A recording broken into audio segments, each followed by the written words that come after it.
Welcome to my new vlog. आज चाहिँ बिहानैदेखि है मर्निङ टाइममै बनाइदिएको। अहिले ठ्याक्कै 5 बजे हो। यिनीहरूलाई दाना खुवाउँदैछु। अब थान सान सफा गर्न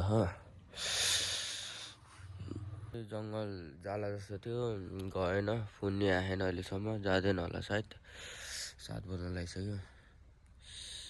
अब दिनभरि यतिकै हो यिनीहरू। आज चाहिँ उता पछाडि लिएर जान्छु यिनीहरूलाई। अहिले चिया खाएर जङ्गल जान पाएन।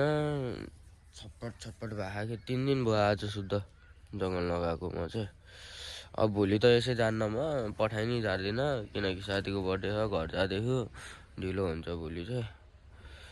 आज एकजना उता हात्तीसारबाट बोलाएर कुर्न लगाएर रातभर कुर्दिनु, भोलि बिहान आउँछु भन्नु पर्यो। अहिले पछि सरलाई फोन गरेर बेलुका घर जाँदैछु भन्नु पर्यो। हेर्नु उता माथि सनसेट बब्बाल छ भने। यही हो मेरो हात्तीसार चाहिँ। यो रुममा चाहिँ कोही बस्दैन। यो रुम लिन लागेको थियो, दिएन हामीलाई चाहिँ। यो रुम चाहिँ यसमा चाहिँ सुत्नुपर्छ हामी। समय घुमेर नि आएन त, डुलेर नि आएन त, कुरेर नि आएन त, खै पीडाले छोडेन त बाटो, अन्त मोडेन त, भागे पनि अभागे नै रहेछ अझै। समय घुमेर नि आएन त, डुलेर नि आएन त, कुरेर नि आएन त, खै पीडाले छोडेन त बाटो, अन्त मोडेन त, भागे पनि अभागे नै रहेछ अझै। यिनीहरूलाई चाहिँ दाना खुवाउँदै बच्चाले अघि नै खाएर भइसक्यो। अब आमाको एक बोरा खा बाँकी, यति खुवाएर अनि पानी सानी खुवाएर यिनीहरूलाई चाहिँ आज भात पकाएको। भात नै खुवाउनुपर्छ यिनीहरूलाई। अघि भर्खरै बसाल्यो भात चाहिँ।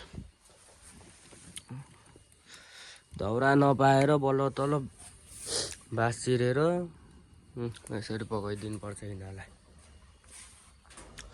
आज चाहिँ ग्यासहरू अहिलेसम्म आएन फलफुलहरू खुवाउनलाई। भोलि आउँछ होला सायद, यो भित्र राखिदिनुपर्छ अब। अनि सक्यो भनौँ काम अब। त्यो भात हो। अनि यहाँहरूको यो सोर्न पोकर गरेहरूको यो सबै सोर्दिन। यो सोरेर सक्यो अनि काम, पानी खुवाइदिने सक्यो। यसलाई त जति दाना दिनु नपुग्ने रहेछ हो, अझै मागिरह।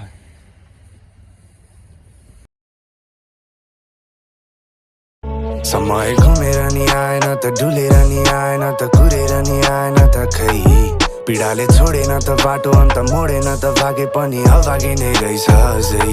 समय घुमेर नि आएन त, डुलेर नि आएन त, कुरेर नि आएन त, खै पीडाले छोडेन त बाटो, अन्त मोडेबाट छिर्यो। अनि बेला हेर्नु न, बाटो नै साटो कहाँबाट यता लगट कुकुरलाई लखन गएको हेर्नु न।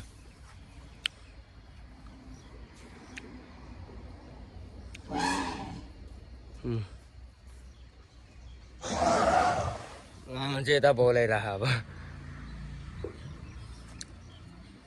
ओ आइज हेर्न एक्लै